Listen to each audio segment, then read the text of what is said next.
All right, hey guys, I wanted to come on real quick and I just wanted to mention that the tariff situation going on in Canada means that I'm not able to order my Purinata, and I was going to be getting their glow setting powder because their new formula was changed, and I did prefer the older formula, even though I like the new one too. Like, I do love it. It's not that I don't.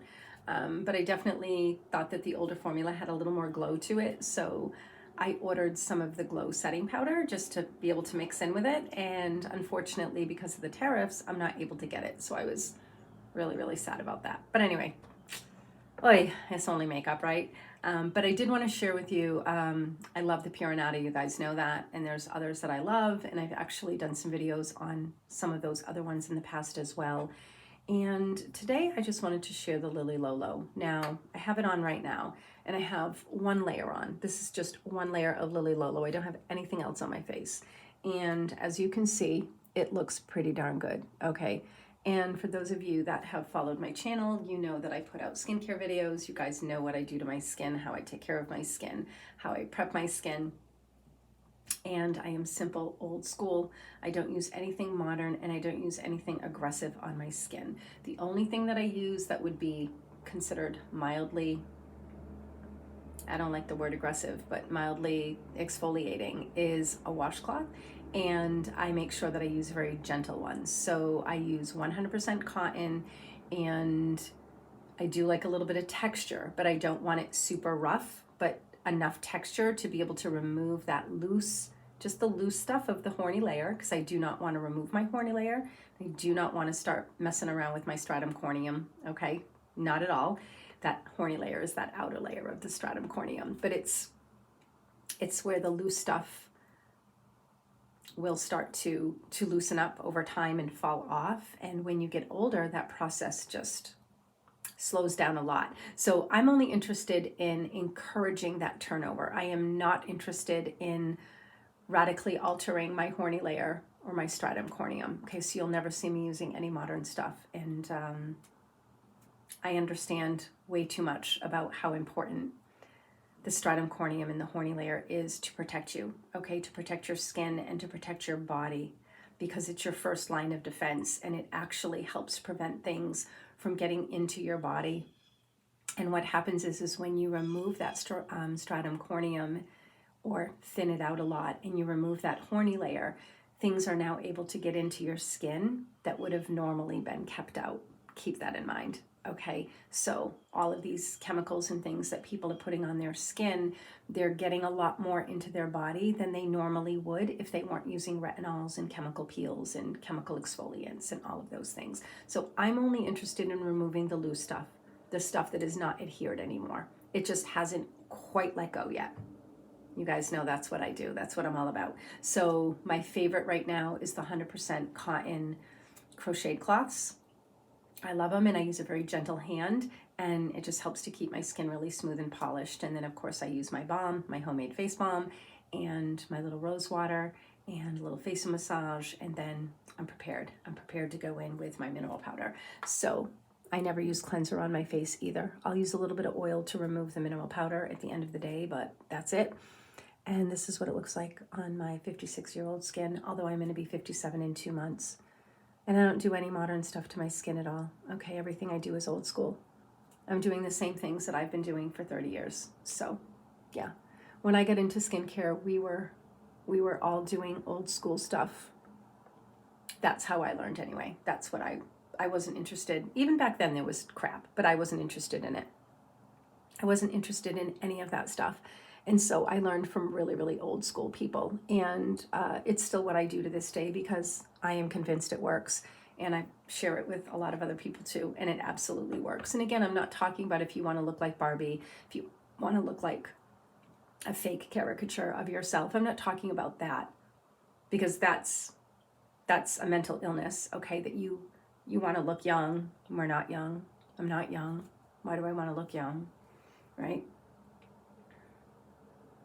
Wanting to be something that you're not, wanting to look like something that you're not that's like a mental problem, all right? So I'm not interested in any of that. I'm embracing Macron years, right? I've earned it. I've I've really earned it. So, Lilly Lolo, this is what I have on today. And some people say that this is a matte finish, and I don't find it to be matte. I don't find it to be real glowy, but I don't find it to be matte. I find it to just be like beautiful, glistening skin. Like, again, it's not glowy. Like if you like a really glowy formula, you'd probably want something else, or you'd want to go in with a glowy finishing powder afterwards. But it does give just a beautiful, natural, as you can tell, very natural look. And that's what I go for. I don't want to look like I have anything on. And actually, people will come up to me all the time and mention something about my skin, like I have mineral powder on there. Like, no way. Like, they don't even believe it, because that's how good it looks. And it's all your skin prep and probably your nutrition too. Like, I have a high-fat carnivore diet, and it really nourishes my skin, because I noticed when I started eating this way 8 years ago, despite the fact that I was eating an ancestral-based diet for 15 years, and prior to that I was vegan, doing the whole plant-based vegan thing.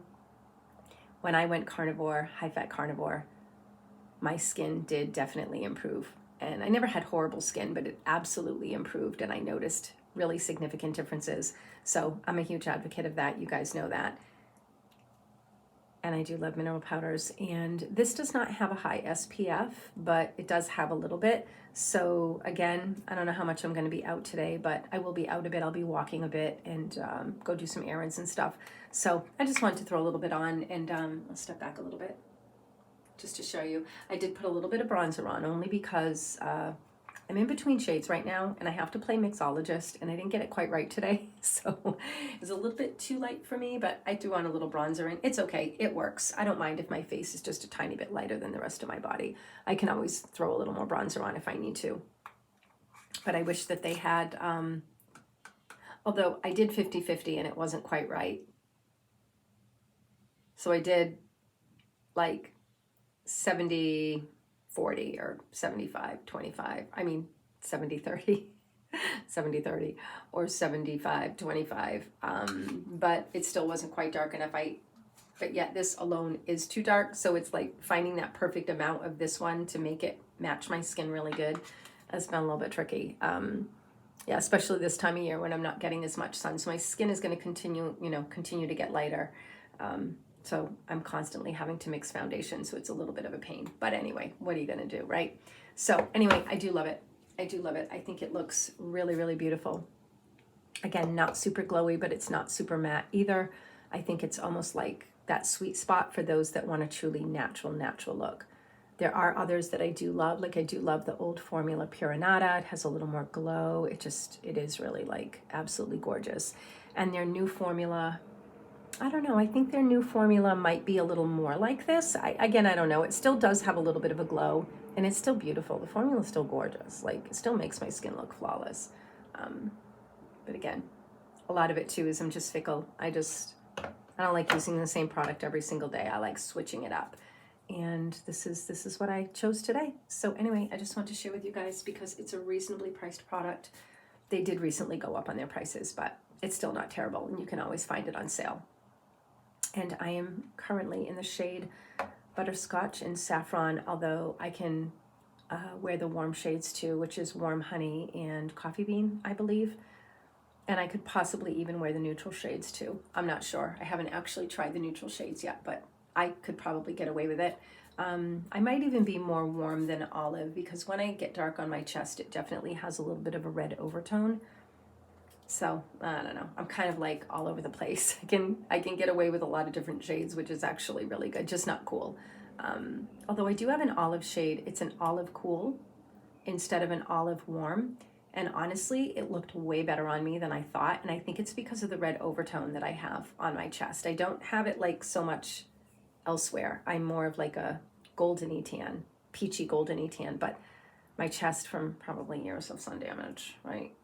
That I'm actually working on. I'm just struggling because I can't wear sunscreen on my chest. So if I go out for a walk, I usually will put my little overshirt on, and I'll button it up higher and try to protect myself from too much sun. But this, I have a little bit of zinc balm underneath here, as you guys know how much I love a zinc balm. And what I found is that when I use my Badger, it's a sunscreen, but I usually just wear it as a primer. And it does give me some sun protection too, which is great, right? Double whammy. I end up, when I wear it as a primer, I end up getting my mineral powders to literally last like all day long, like 12 hours, which is crazy. So if I put it on just my moisturized face, it'll last a while, but if I put it over that zinc balm, it will literally last. I had some of my Purinata on the other day, and I put it on at like 10:30 in the morning. I took it off at 11:30 at night, and it actually looked pretty decent still. I had gone line dancing with my son. It was actually fun. He was going line dancing with some friends. And he's like, hey, Mom, come with us. And he had asked me before, and I was like, I'll go next time. I'll go next time. So this was next time. And he's like, Mom, come with us tonight. And I wasn't ready to go at all. I wasn't dressed. I was like, nothing. And he's like, come. I am like, look, I'm not even dressed. I'm not even ready. He's like, you don't need to do anything. Just throw some pants on and some boots and we'll go. And I was like, so threw my hair back, threw some jeans on, and off we went. And we actually had a really, really nice time. It was actually really lovely, very lovely. It's nice to get out actually sometimes. So reminded me how much I do love dancing, and I wish they had some freestyle though. Like, I don't mind the line dancing, and of course I had to learn it all because I used to go a little bit with a friend of mine many years ago before children, but I never went a lot. I only went like a handful of times. I don't know any of the dances, so I had to like try to pick it up. And then they do come out and they do teach you the new ones. And there were a couple songs that I actually really liked, and everybody was line dancing, and I really just wanted to freestyle dance. Like, I didn't want to line dance to that song, and I was like, no, I just want to freestyle. But what are you going to do? I could have just stood in the corner and freestyled, I suppose, but I didn't want to be that person. So anyway, I wanted to share the Lilly Lolo with you, and I guess I'll be signing out.